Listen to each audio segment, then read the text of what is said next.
안녕하십니까. 오늘은 종합가설계에서 알아보겠습니다. 현장에 가설계획을 세워야 되는데 가설계획의 종류는 다양합니다. 한 10가지 정도를 잡아봤습니다. 첫 번째는 현장 여건을 조사하는 겁니다. 가설사무소를 어떻게 배치하느냐, 그 다음에 공사장 주변에 울타리를 설치해야겠죠. 울타리, 그 다음 가설 통용문도 설치해야 될 거고요. 그 다음에 가설 전기가 필요하겠죠. 그 다음에 물이 필요합니다. 용수, 이게 필요하겠고요. 그 다음에 기준점을 만들어야겠죠. 기준점 관리계. 그 다음에 공사는 차량과 장비가 하죠. 그래서 차량의 통행을 어떻게 해야 되느냐, 그 다음에 양중을 어떻게 해야 되느냐. 고층 건물에 대해서는 양중 계획이 거의 그 사업의 성패를 다 결정한다고 보면 되겠어요. 그 다음에 철근 가공장이나 많은 자재들이 들어옵니다. 그 자재를 어떻게 야적을 할 거냐, 이런 야적장에 대한 관리 방안.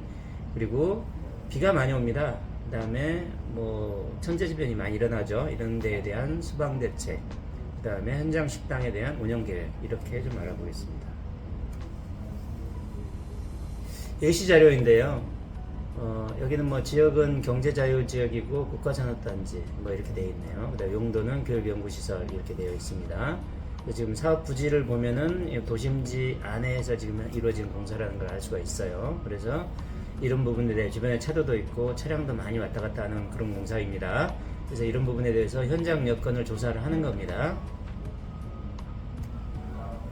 자, 그렇다면 가설 사무소를 배치를 해봐야겠죠. 가설 사무소는 어떤 데에 배치를 해야 가장 좋을까요? 맞습니다. 공사 초기부터 준공식까지 이동을 안 해도 되는 지역 설치해놓고 거기에 건물이 들어서면 하나만 하겠죠. 그래서 가설 사무소의 위치는 대부분 조경부지, 맨 마지막에 공사를 하죠. 이런 조경부지에다가 가설 사무소를 놓고요. 그 다음에 가설 변대가 있습니다. 전기가 필요하겠죠. 공사를 하려면. 이러면 한전에 인입 신고를 하게 되면 그 인입받은 전기를 어디 설치해야 됩니다. 그걸 변대라고 하는데요. 가설 변대를 설치하고요. 그 다음에 화장실도 곳곳에 설치를 해야 됩니다. 그 다음에 호이스트도 설치를 해줘야 되고, 제일 중요한 부분이죠. 직원 주차장. 주차장 확보를 안 해가지고 낭패를 보는 사례들이 많아요. 그래서 직원 주차장. 주변에 도심지라고 했으니까 교통이 되게 많습니다. 교통이 많은데 주변에 공사 근로자들 주차장 확보를 안 해주면 주변이 아주 트래픽 잼이 일어납니다. 그리고 침사지들, 아까 뭐 수방대책 관련해서 침사지 배치를 어떻게 하느냐, 종합적인 이런 배치를 하는 거예요. 그 다음에 가설 펜스는 어떻게 설치하는 게 좋으냐, 가설 수도는 어느 쪽으로 위치를 하는 게 좋겠느냐, 이런 것들을 보는 겁니다. 가설 사무실에 대한 대략적인 평면도예요. 보시면은 그 현장에 근무하는 사람들을 저번에 조직도 제가 설명드렸지만 시공사 직원도 있지만 감리단 사무실도 필요할 거고요. 그다음에 뭐 발주처 사무실도 필요할 겁니다. 필요한 뭐 회의실도 필요하고요. 법적으로 반드시 필요한 안전교육장도 있어야 되고 시험실도 있어야 됩니다. 이런 면적들을 법적 기준이 있으면 법적 기준에 맞춰서 하고요. 좀 여유롭게 해놓는 게 좋습니다. 보통 공사가 2년에서 3년을 가죠. 그 긴 기간 동안 그 사무실로 사용해야 될 공간이기 때문에 초반에 잘 계획을 하는 게 가장 중요합니다. 근데 제 개인적인 뭐 하나의 당부사항을 좀 드리자면은 가설사무소가 무너지는 경우들이 많습니다. 이건 이제 프리패브라 그래가지고 조립식 판넬로 만들어 놓은 건축물이기 때문에 기둥 같은 경우는 꼭 보강을 하셔서 보강을 해줘야 안 무너진다. 이 부분 무너진 거 많이 봤습니다. 두 번째는 가설 울타리입니다. 가설 울타리 보시는 것 같이 EGI 펜스 많이 쓰죠. 철제로 된 펜스입니다. 요즘에는 RPP 패널이라고 해서 플라스틱으로 된 패널도 있어요. 뭐 이런 거 어떤 걸 선택하느냐, 중요한 거는 기초를 어떻게 하느냐, 아니면은 바람, 우리 저기 태풍이나 이런 거 볼 때 가설 펜스가 날아다닙니다. 이런 날아다니는 거에 대한 안전조치 방안, 이런 것들도 좀 필요하겠죠. 다음은 출입문입니다. 출입문은 기본적으로 차량의 교행이 가능해야 돼요. 이게 지금 보면 도면은 8m라고 되어 있죠. 8m쯤 되어야 차량도 교행이 가능. 차량이라고 하면은 펌프카 큰 거 말한 겁니다. 우리 승용차가 얘기한 게 아니에요. 이런 큰 것들, 자재 차량들 많이 다닙니다. 그래서 출입문은 가급적 넓게, 높이도 6m 정도, 이거 딱 정형화된 사이즈라서 보시다시피 이 기초를, 이게 기초 도면이 좀 보이시죠? 콘크리트에다가 이렇게 앙카를 매립해 가지고 튼튼하게 하셔야 됩니다. 다음은 기준점입니다. 우리가 공사를 하기 위해서 이 건물의 높이를 어떻게 해야 되느냐, 이 건물의 기준점을 잡는 겁니다. 또 이 건물의 X좌표와 Y좌표에 대한 기준을 어디다 잡느냐, 자, 이런 거를 TBM이라고 합니다. Temporary Benchmark라고 합니다. TBM점은 반드시 2개소 이상을 해야 된다. 왜 2개소겠어요? 하나가 잘못될 수가 있어. 치마로 인해서 하나가 잘못되면 다시 보정을 해야 됩니다. 그래서 반드시 2개소, 가까이 두지 않습니다. 멀리 이렇게 둬야 된다, 이런 말씀입니다. 보시는 그림과 같이 TBM점은 이렇게 보호 조치를 해줘야 됩니다. 다음은 공사 차량 통행 계획입니다. 공사 차량은 레미콘 차도 있지만 초반에 토공사를 하기 위한 토공 덤프 트럭도 있을 수 있고요. 그 다음에 땅을 파야 되기 때문에 백호도 왔다 갔다 해야 됩니다. 그 다음에 각종 자재들도 들어와야 되고요. 이런 공사 차량이 많이 다닙니다. 그래서 공사 차량의 통행로를 정해주지 않으면 현장이 난리가 나겠죠. 그래서 공사 차량 통행로를 반드시 설치를 해줘야 된다, 이런 말씀이고요. 다음에 양중 계획입니다.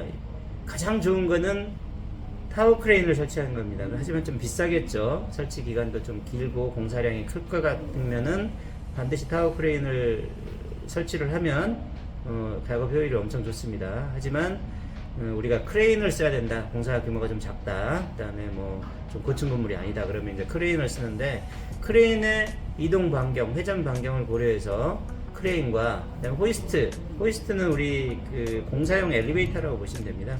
외부 쪽에 철제로 되어 있는 이런 박스 같은 걸 설치해서 그걸 타고 사람도 올라다니고 각종 마감 자재를 실어서 날리는 이런 역할을 하고 있습니다. 다음은 철근 가공장과 자재 야적장입니다. 요즘 설계는 공장 가공 설계를 많이 합니다. 그래서 현장에서 굳이 철근 가공장이 필요 없는 경우도 필요합니다. 특히나 도심지 설계 같은 경우는 현장에 야적장을 크게 확보할 수가 없어요. 그래서 공장 가공을 해서 샵 드로잉 그린 다음에 공장에서 철근을 제작해서 와서 설치를 하면 굳이 철근 가공장은 필요 없겠죠. 하지만 좀 중소규모 아니면 좀 부지에 여유가 있다, 그러면 철근 가공장을 현장에서 가공해서 설치를 하는 방법이 있겠죠. 그래서 철근 가공장을 설치를 하고요. 그 다음에 자재 야적장 꼭 필요합니다. 자재야를 와서 야적을 장을 배치를 안 해놓으면 중구난방입니다. 아무데나 자재 야적했다가 그 길로 이제 작업을 위한 작업 동선을 써야 되는데 그 길이 막아져서 자재를 또 옮기고 이런 일이 다 돈입니다, 현장에서는. 그래서 자재 야적장을 적정한 공간에 반드시 확보를 해줘야 된다, 이런 말씀을 드리겠습니다. 다음은 수방 대책입니다.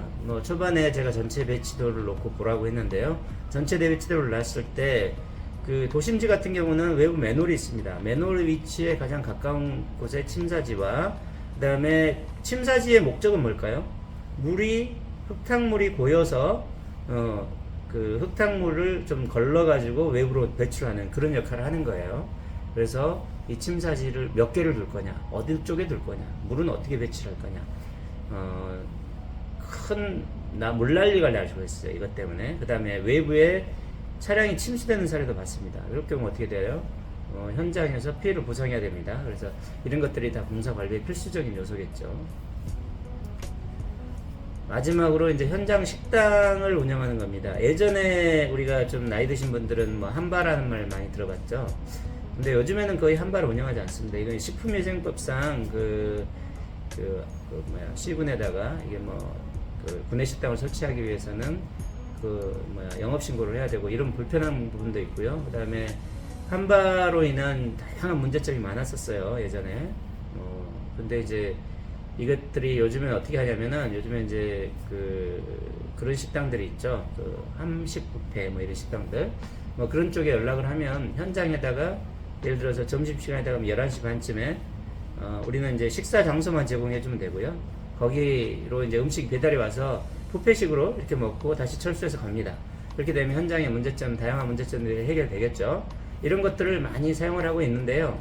제가 이걸 왜 지적을 하냐면은, 현장 식당을 현장에서 운영을 안 하더라도 현장에서 문제가 발생합니다. 어떤 경우겠어요? 그런 경우입니다. 이게 주변 식당에다가 이제 월대로 식사를 합니다. 하고 나서 공사가 끝났어요. 그냥 날르는 사람들이 있어요. 그러면 어떻게 됩니까? 그 식당 주인 입장에서는 발주처에다 민원을 내야죠. 이 사람들 우리 현장 식당에서 밥 먹고 돈을 안 냈어요. 그렇게 되면은 이 발주처에서 해결을 해줘야 돼요. 이게 물론 이제 법적인 처분 내용은 없다고 하지만 이런 것들에 대한 관리 감독은 우리 발주처나 CM단에서 반드시 해줘야 되는 부분입니다. 이거 안 하고 관가했다가 주변에서 계속적으로 민원이 발생할 수 있어요. 공사는 민원과는 적이죠. 민원이 발생하면 저희가 그 민원을 무시할 수가 없어요. 그래서 주변에 있는 식당들이나 우리 이 주변의 민원 관리는 공사 관리의 필수라고 볼 수 있습니다. 그래서 반드시 종합가설 계획을 볼 때는 현장 식당 운영 계획까지는 반드시 보셔야 된다, 이런 말씀을 드립니다. 오늘은 종합가설 계획에 대해서 살펴봤고요. 다음 시간에는 안전점검기관을 어떻게 지정하고 어떻게 승인 절차를 갖추고 어떻게 배정을 해서 현장을 운영하는지 그거에 대해서 알아보도록 하겠습니다.